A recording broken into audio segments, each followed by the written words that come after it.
दोस्तों, अपने प्लेऑफ की उम्मीदों को जिंदा रखने के इरादे से जब आईपीएल 2024 के अपने आखिरी और 67वें मैच में लखनऊ की क्रिकेट टीम मुंबई इंडियंस के सामने वानखेड़े स्टेडियम पहुंची, तब गेंद और बल्ले के बीच हुए कांटे के घमासान ने तो पूरे क्रिकेट जगत को हक्का बक्का करके रख दिया।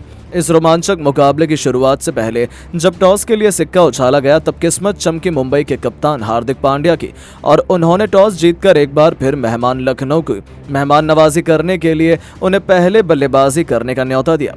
लखनऊ की तरफ से अपनी टीम को विस्फोटक शुरुआत दिलाने के इरादे से इस बार नई ओपनिंग जोड़ी कप्तान केएल राहुल के साथ देवदत्त पडिक्कल उतरे, लेकिन दोस्तों महज तीसरी ही गेंद पर तुषारा ने पडिक्कल को बिना खाता खोले पवेलियन का रास्ता दिखाकर लखनऊ की कमर तोड़नी शुरू कर दी थी।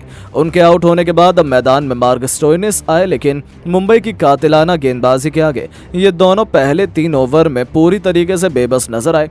3 ओवर में मुश्किल से लखनऊ 14 रन बना पाई थी, लेकिन चौथे ओवर में इन्होंने शुरू किया अपना काउंटर अटैक। स्टोइनिस ने एक के बाद एक 3 थप्पड़ की तरह करारे चौके लगाकर 5 ओवर में अपनी टीम को 35 रनों तक पहुंचाया, तो पावर प्ले का आखिरी ओवर लेकर आए पीयूष चावला की धज्जियां उड़ाते हुए केएल राहुल ने भी एक के बाद एक 2 तूफानी छक्के उड़ाए। ऐसा लगा कि ये दोनों खिलाड़ी तो मुंबई की शामत हिला देंगे, लेकिन तभी पीयूष चावला ने भी ईंट का जवाब पत्थर से देते हुए ओवर की आखिरी गेंद पर मार्क स्टोइनिस को एलबीडब्ल्यू कर अपनी टीम को पहली सफलता दिला दी, जहां स्टोइनिस 22 गेंद पर 5 चौकों की बदौलत 28 रन बनाकर पवेलियन की शोभा बढ़ाने लौट गए। 6 ओवर में लखनऊ 49 रन बना पाई थी। उनके 2 बल्लेबाज पवेलियन की शोभा बढ़ाने लौट चुके थे। उनके आउट होने के बाद मैदान में दीपक हुडा आए थे। उन्होंने अपना खाता ही चौके से खोलकर अपनी टीम को 50 रनों के पार पहुंचा दिया और राहुल के साथ मिलकर उन्होंने अपनी टीम को संभालने की भरपूर कोशिश की, लेकिन गरीबी में आटा गीला पीयूष चावला ने हुडा को भी केवल 11 रन बनाकर पवेलियन की शोभा बढ़ाने भेज दिया। 10 ओवर में लखनऊ 69 रन बनाकर अपने 3 बल्लेबाज गंवा चुकी थी। ऐसा लगा था कि ये टीम तो शायद 150 रन भी ना बना पाए, लेकिन उसके बाद मैदान में उतरे निकोलस पूरन ने केवल राहुल के साथ मिलकर ऐसा तहलका मचाया कि देखते ही देखते मुंबई की खुशियों को मातम में बदल दिया।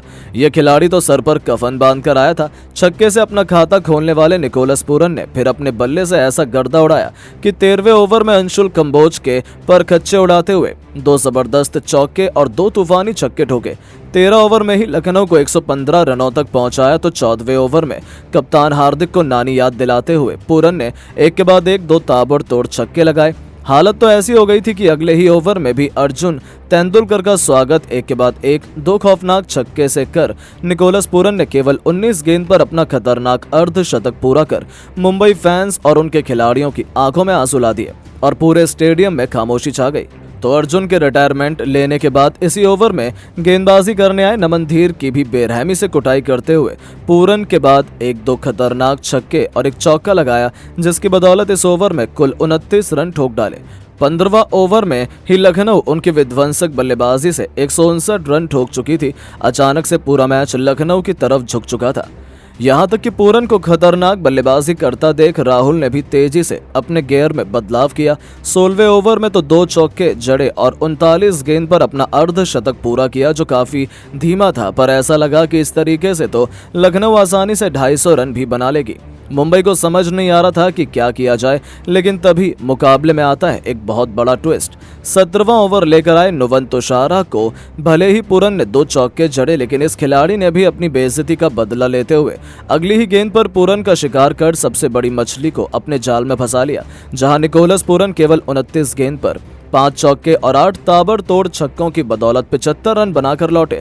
तो उनके आउट होने के बाद मैदान में अरशद खान को पहली गेंद पर चलता कर तुषारा ने तो पूरे मैच का पासा ही पलट दिया और लखनऊ के खेमे में हाहाकार तो उस समय मचा जब अगला ही ओवर लेकर आए पीयूष चावला ने राहुल का भी शिकार कर पूरी लखनऊ को तहस नहस करके रख दिया, जहां कप्तान राहुल भी केवल 41 गेंद पर 3 चौके 3 खौफनाक छक्कों की बदौलत 55 रन बनाकर पवेलियन की शोभा बढ़ाने लौट गए और 3 गेंद पर गिरे 3 विकेटों ने मैच की दशा ही बदल दी। हालांकि उनके बाद भी मैदान में उतरे कुणाल पांड्या ने पहली ही गेंद पर छक्का जड़ा। उनके साथ साथ अब आयुष बडौनी को भेजा गया था। इन दोनों ने अपने खतरनाक बल्लेबाजी जारी रखी। पारी के आखिरी ओवर में आयुष बडौनी ने स्टेडियम पार 2 खतरनाक छक्के उड़ाए और चौथी गेंद पर एक और खतरनाक चौका लगाकर उन्होंने 20 ओवर में अपनी टीम को 214 रनों तक पहुंचा दिया। जहां कुणाल पांड्या 7 गेंद पर एक चौके और एक छक्के की बदौलत 12 रन बनाकर रह गए, तो वहीं आयुष बडौनी ने 10 गेंद पर 2 चौके और एक छक्के की बदौलत 22 रन बनाकर उनका बखूबी साथ निभाया। अब मुंबई इंडियंस के सामने 215 रनों का एक बहुत बड़ा लक्ष्य था, जिसका पीछा करना उनके लिए आसान तो बिल्कुल भी नहीं था। मुंबई को विस्फोटक शुरुआत दिलाने के लिए एक बार फिर उनके सबसे महान खिलाड़ी रोहित शर्मा के साथ डेवॉल्ट ब्रेविस को भेजा गया था। रोहित ने इस मैदान में उतरते ही दूसरी ही गेंद पर अरशद खान का स्वागत ही थप्पड़ की तरह करारा चौका जड़कर किया, तो उन्हें देखकर तो ऐसा लगा था मानो उनके सिर पर खून सवार है। दूसरा ही ओवर लेकर आए मैट हेनरी को आड़े हाथों लेते हुए हिटमैन ने एक नहीं बल्कि 2 ऐसे आसमानी छक्के जड़े जिसने तो लखनऊ के खेमे में तहलका ही मचा दिया था। हिटमैन आज अपनी फुल रिदम में नजर आ रहे थे, तो उन्हें खतरनाक बल्लेबाजी करता देख डेवॉल्ट ब्रेविस का भी बल्ला गर्जना शुरू कर चुका था। चौथे ओवर में कुणाल पांड्या स्पिन का जादू दिखाने के लिए आए थे, लेकिन ब्रेविस ने उन्हें छक्के के दर्शन करवाकर अपने तेवर दिखा दिए। 3.5 ओवर में ही मुंबई ने 33 रन बना लिए थे, लेकिन तभी अनचाहे मेहमान बारिश का आगमन होता है और बारिश अपने साथ ऐसा तूफान लाती है कि पल भर में पूरे मैदान को खाली करना पड़ जाता है। सभी खिलाड़ी दौड़ते हुए बाहर जाते हैं, ग्राउंड स्टाफ कवर लेकर आता है, केवल पिच ही नहीं बल्कि पूरे मैदान को ढकना पड़ जाता है और अंत में नौबत तो ये आ गई थी कि मैच रद्द करने का समय आ चुका था। हालांकि बारिश ज्यादा लंबी नहीं चली और मैच को बहुत जल्द शुरू कर दिया गया। एक बार फिर रोहित वही लय पकड़कर उतरे जैसे उन्होंने शुरुआत की थी। 5वें ओवर में ही रोहित ने मोहसिन खान की पिटाई करते हुए 2 गेंद पर 2 खतरनाक चौके लगाए, तो पावर प्ले के आखिरी ओवर में भी नवीन उल हक के खिलाफ उन्होंने थप्पड़ की तरह 2 जबरदस्त चौके जड़े और 6 ओवर में मुंबई को 53 रनों तक पहुंचा दिया। इसके बाद भी उनका बल्ला थमा नहीं। 7वां ओवर लेकर आए मोहसिन खान की धज्जियां उड़ाते हुए रोहित ने न केवल 2 चौके बल्कि 5वीं गेंद को गेंदबाज के सिर के ऊपर से छक्के में तब्दील कर उन्होंने केवल 29 गेंद में अपना अर्धशतक पूरा किया। 7 ओवर में मुंबई को 67 रनों तक पहुंचाया, तो 8वें ओवर में रवि बिश्नोई के खिलाफ भी एक के बाद एक 2 चौके जड़कर उन्होंने 8 ओवर में मुंबई को 78 रनों तक पहुंचा दिया। अब अंतिम 12 ओवर में जीत के लिए मुंबई को केवल 137 रन चाहिए थे, जो इतना मुश्किल भी नहीं था। लेकिन इस मैच में ऐसा हो जाएगा ये किसने सोचा था। जहां रोहित के तूफान के आगे तो लखनऊ की एक न चली। लेकिन दोस्तों, अब आपको क्या लगता है कि रोहित के तूफान के बाद क्या उन्हें दोबारा मुंबई का कप्तान अगले सीजन में बनाना चाहिए? अपनी कीमती राय नीचे कॉमेंट करके जरूर बताएं और ऐसे ही शानदार खबरों के लिए हमारे इस वीडियो को लाइक जरूर करें। धन्यवाद।